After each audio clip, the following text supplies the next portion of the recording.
Hi, welcome back to my kitchen. This is Anne from Get Real Healthy, and congratulations, you have just completed a 7-day cleanse. And that is no small feat, and I'm really, really proud of everybody, each and every one of you. It is, it's something that you've given yourself, and as I said, sort of the world around you, your family, because it inevitably will change you just a little bit. And mainly, I hope that you all know that you can do it.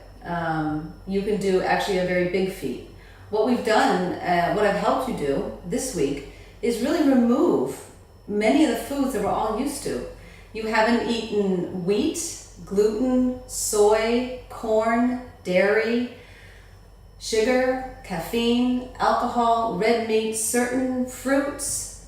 I believe I've hit everything. You haven't eaten these for a week, and it's possibly, for some of you, maybe the first time that you've had all of these at one time taken out of your body.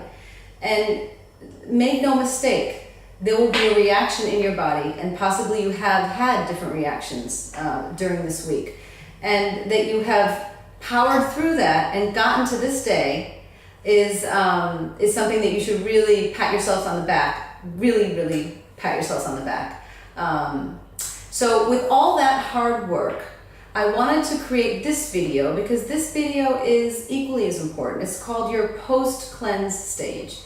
And because you've worked so hard and your digestion is very, very happy right now because it is probably working at a more efficient level due to the fact that it's been allowed to, with all the wonderful things that you've put in and all of the maybe not so wonderful things you've taken out, I would like to see you ease back in to I wouldn't want to call it your normal life, but to things that you were possibly used to eating before.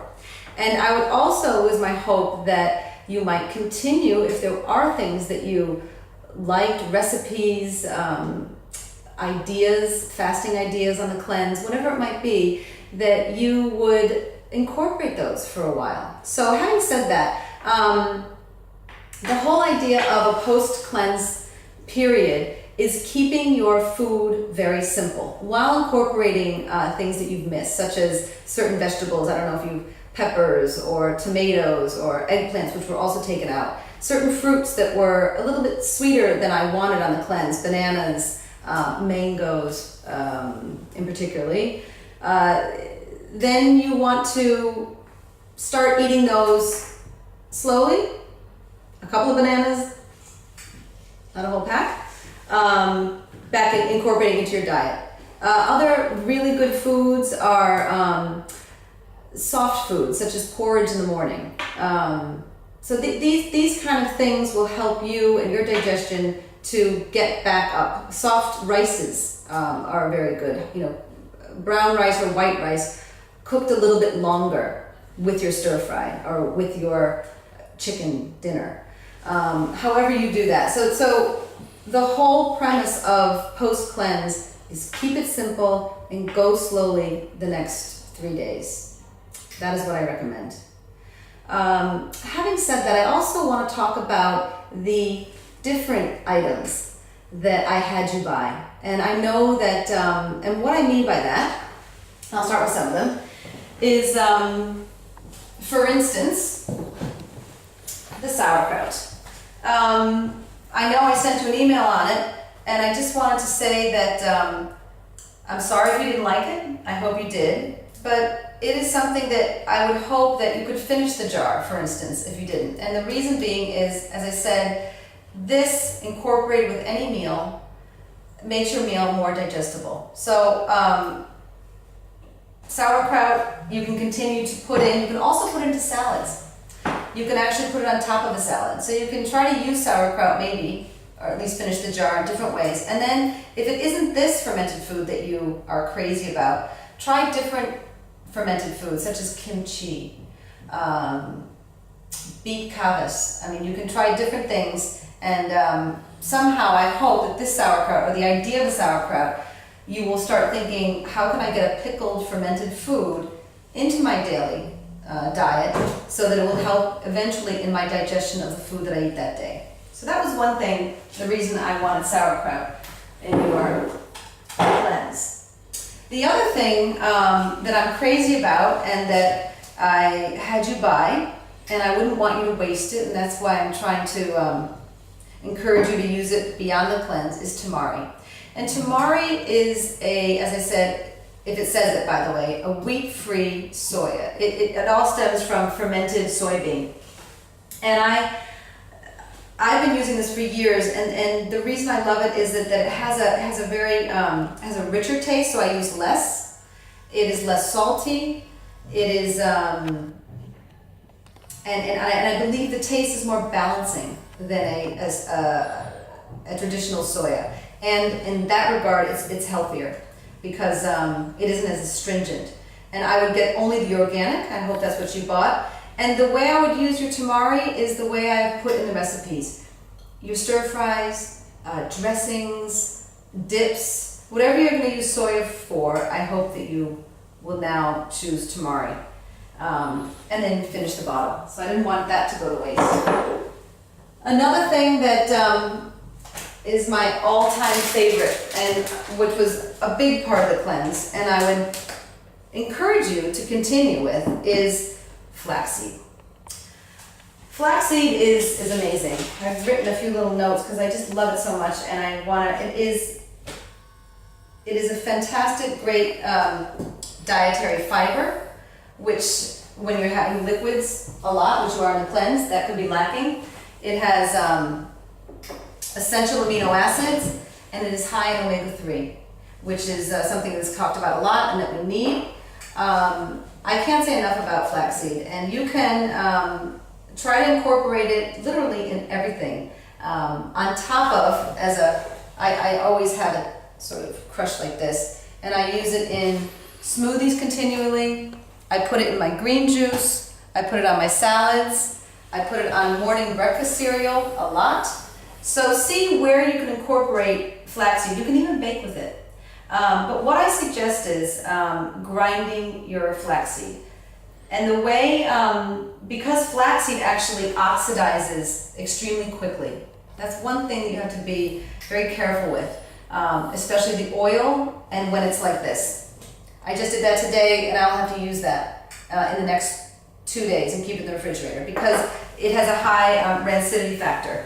So what I would invest in, if you don't, I don't drink coffee, but this is what I use for my spices and mainly for my flaxseed. I just wanted to make a little note that if you do like flaxseed, if it was something that you thought was a positive addition to your diet this week, then invest in, if you don't have one, a coffee grinder, and then use it for your flaxseed so you can store them up to a year. They'll last up to a year in their whole form. So flaxseed is amazing. It's a great superfood. So again, if you have anything left, grind it up and use it.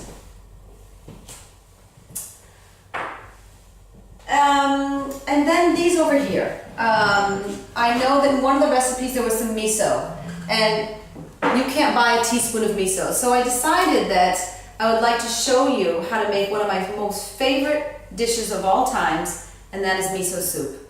And another thing that I had you buy, and I know you probably have it there, and you're thinking to yourself, what am I going to use this for after the cleanse? Kombu. And I'll let you know how you're going to do that as well. And this is just another seaweed nori. Kombu is actually very high in calcium and iron. It is a fantastic addition to anything, any soup or broth. It is as if you're salting them, but you're using the minerals and the salt from the sea. You're using kombu. So I would highly suggest using your package, and anytime you cook a soup or cook anything for that matter that has any sort of a juicy substance, even put it in your, what I do is I put a little piece sometimes in the broth when I'm roasting chicken, so that I know that those essential minerals from sea minerals, sea vitamins, are actually getting into the juice and therefore the gravy of what I'm going to give my family. I use kombu. I never waste a pack. So let's move over to making miso soup, because if you did buy miso, I don't think, this is my miso. I didn't buy the white. I had it here, but it doesn't matter. There's different brands of miso. There's miso that's made with soy and also brown rice. This is the soy variety. This is brown rice, sorry. This is brown rice. So let's get to it. So in order to use up your miso, making miso soup is extremely easy. I have, there are 4 essential ingredients. That is miso, water, and seaweed. But what I like is, I like to dress it up a bit. So what I like to do is a broth. So what I do is I cut up, and this is a serving, this is actually I'm making miso for 2 people. I cut up some carrots and some onions, and I boil them for about 15 minutes, and then into my water. And then I create a broth, and I've done that already with my kombu. So I've done this already. I'll show you over here. So that I think it's more flavorful. So if you can come over here. It's been cooking a little bit longer, but this is the broth. You can see it's a nice golden color, and basically that's been cooking for about 15 minutes. Okay, so I didn't want to finish, and that is 2 cups of water, about 1/3 of an onion, and 1/2 of a small carrot. So I wanted you to see how miso reacts, because miso is a fermented food. It is loaded with good bacteria. So what you need, these are the 2 essential utensils. You need what is this one called? A strainer, thank you very much. A spoon, and that's what you need. So what you do is, this is 1.5 teaspoons of miso. You put it in the strainer. You put it down in your liquid, and your liquid is not boiling. Your liquid is just lukewarm. That's very important, so you don't kill the bacteria in the miso. You go like this.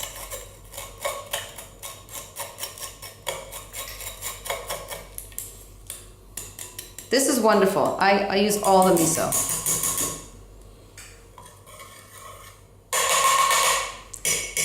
In a minute, now you'll see that gorgeous auburn color, and you can kind of see, this is when you've put your miso in right, you can see it sort of clouds up. That means you've done it correctly. So you haven't killed the bacteria, but you've put it in correctly, so that this is medicinal quality. This is fantastic. So then what I do is I put it back. It's still warm, and I love greens in my miso soup. So here I've decided on, I had bok choy. So I've pre-cut the bok choy, and then I just put it in on a low heat. Never boil the miso soup, actually, after you put it in. Then you'll just kill the bacteria. Put that on for about 2 minutes.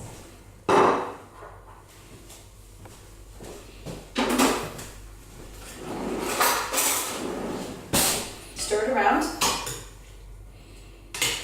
And I also like my vegetables a little crunchy. One thing I forgot to tell you is, kombu is wonderful, but it's very, very chewy. So you take the kombu out. If you're brave, you can cut it up and eat it, but you don't need it. It's really rubbery. You could also strain out the carrot and the onion, but I love it. So I keep as much vegetables as possible in my miso soup. Now, traditional miso generally has tofu in it. If you go to a Japanese restaurant and get sushi, I'm not a big fan of soy products, so I don't use tofu, so I use greens instead. So this is done. And that takes completely total cutting and making a little bit of a broth with your onions and carrots. That takes about 15 minutes. And you have a lovely soup. This was soup for 2.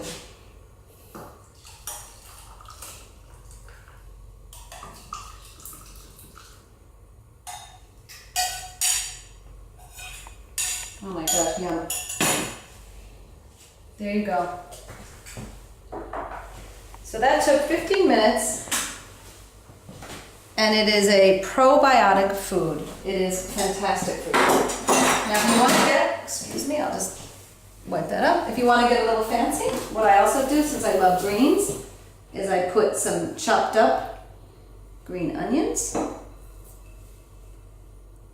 and you can get as fancy as you want. Grate a little ginger, which our family loves. Just a little bit of fresh ginger on the top, especially in the winter months. Get the back of that. A little bit of fresh ginger.